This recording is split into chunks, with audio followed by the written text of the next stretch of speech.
than the Creator. Allahu Akbar. Bismillahir Rahmanir Rahim. Alhamdulillahi Rabbil Alamin. Wa salatu wa salam ala Rasulillah sallallahu alayhi wa sallam. Avant de partir à la pause, nous étions en train de nous dire que d'avoir espoir.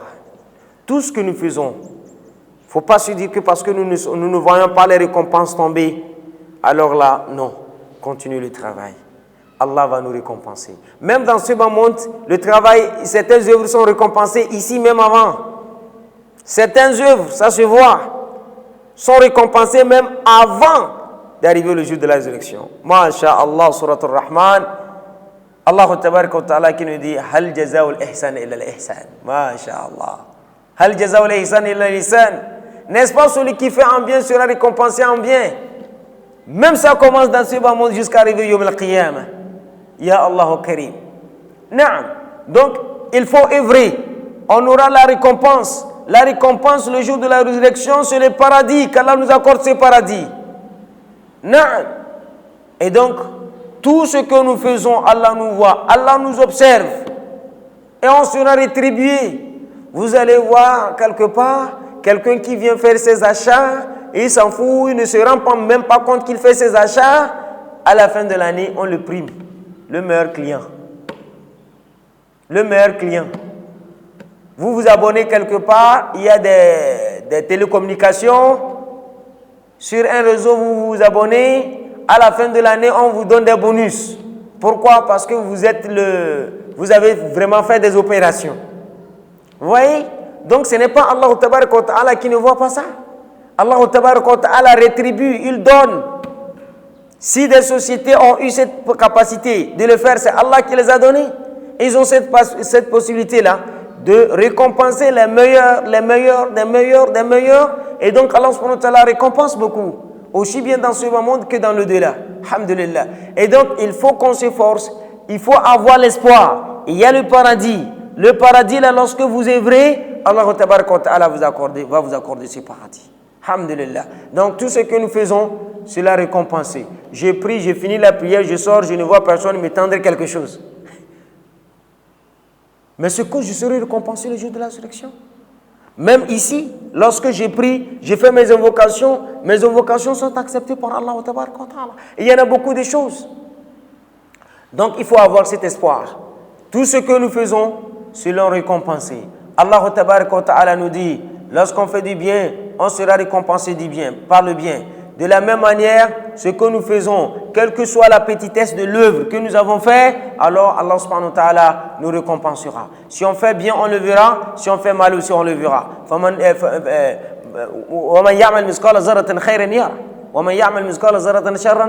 Donc, si lorsque vous faites quelque chose de bien, Allah ta'ala le verra. Le deuxième aspect de comment vous appelez ça, de l'espoir.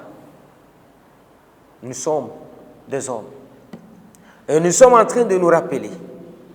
Il peut y arriver que un jour, on écoute un prêche où on dit ne vous approchez point de l'adultère, de la fornication.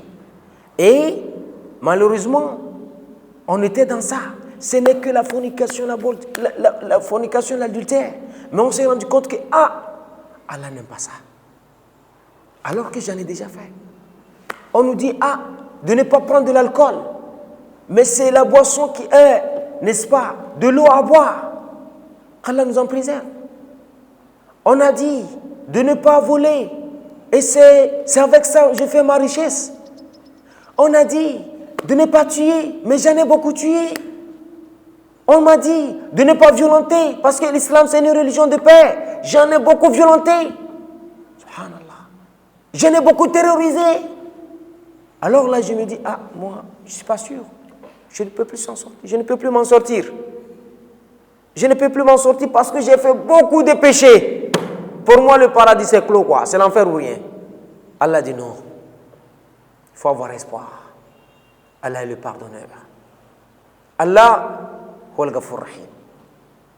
Allah peut te pardonner. Allah peut te pardonner. Même transformer le nombre de péchés en nombre de récompenses. Si nous savons réellement demander le pardon, on peut transformer le nombre de, comment vous appelez, le nombre de péchés, on a commis jusqu'à 1 million de péchés. Si on sait demander pardon à Allah, Allah sera même très fier de la manière dont nous l'avons supplié, de la manière dont nous l'avons demandé, et transformer le 1 million de péchés en 1 million de récompenses. Wallahu huwa allazi yaf'alu ma yurid. Huwa allazi yaf'alu ma yurid. Al-fa'ilu ma yurid. C'est Allah. Naam. Et donc sur ce, il faut avoir l'espoir en Allah subhanahu wa ta'ala. Ne te dis pas que non, moi, non, j'ai trop commis des fautes. Moi, je ne fais que faire ceci. Moi, je ne fais... Là,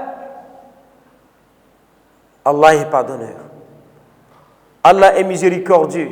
Lorsqu'on dit Ar-Rahman Ar-Rahim, le tout miséricordieux, le très miséricordieux, Allah tabarak wa ta'ala vous accordera cette miséricorde et vous pardonner.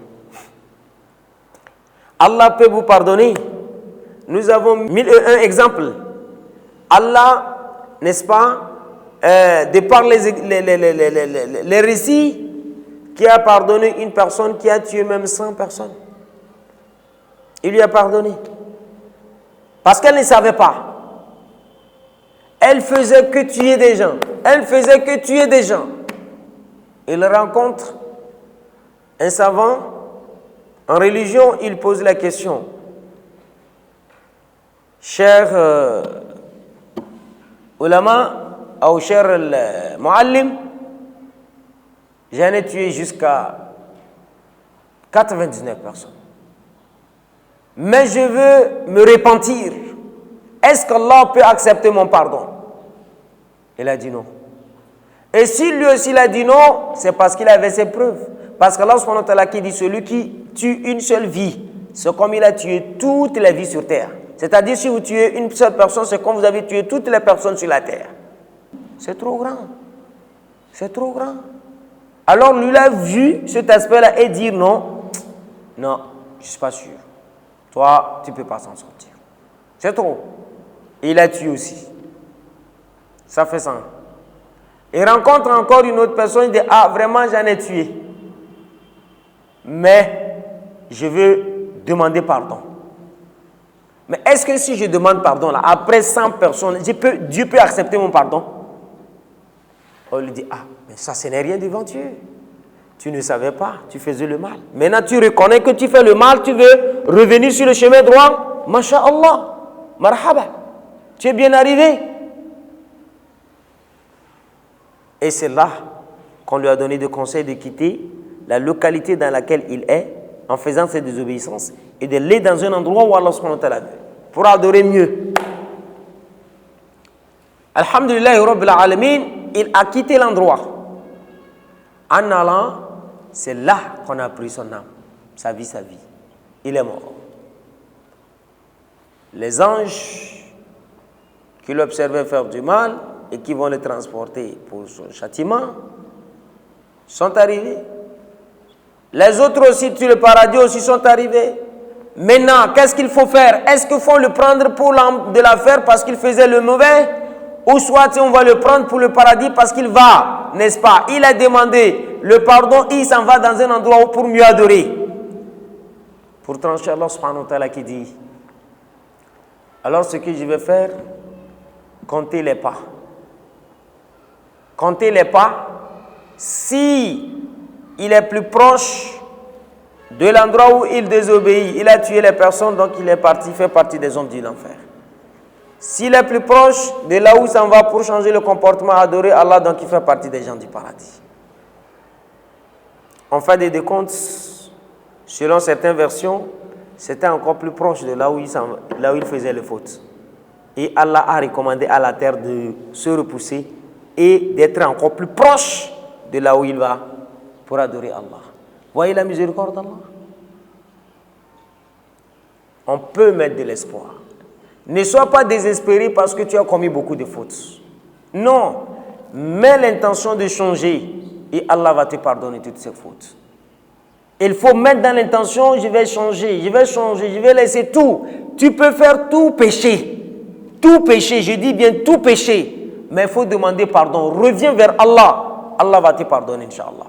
Quelle que soit la nature de ton péché. Quelle que soit la nature de ton péché. Demande seulement pardon à Allah, Allah va te pardonner. Voyez-vous? Non, parce que c'est lui le pardonneur. Comme le prophète sallallahu alayhi wa sallam a enseigné à sa femme Aïcha radiallahu anha, Allahumma innaka afoun tuhibbul afwa fa'fu anni. Allahumma innaka afoun. Allah, tu es le pardonneur. Tuhibbul afwa. Tu aimes le pardon, fa'fu anni. Et pardonne-moi. Donc, demandez pardon de tout ce que nous avons fait. Inch'Allah, Allah ta'ala va nous pardonner. Alhamdulillah. Et donc, chers téléspectateurs, pour la miséricorde, ce n'est pas le seul point qui va nous dire, ah, alors là, comme Dieu est miséricordieux, je peux me permettre de faire tout et va me pardonner le jour de la résurrection. Non. Il y a un autre aspect aussi, Inch'Allah, que nous allons voir dans les émissions prochaines. Wa sallallahu ala sayyidina Muhammad wa ala alihi wa sahbihi ajma'in. Wassalamu alaikum wa rahmatullahi wa barakatuh. There is none greater than the Creator. Allahu Akbar. Allahu Akbar. There is none greater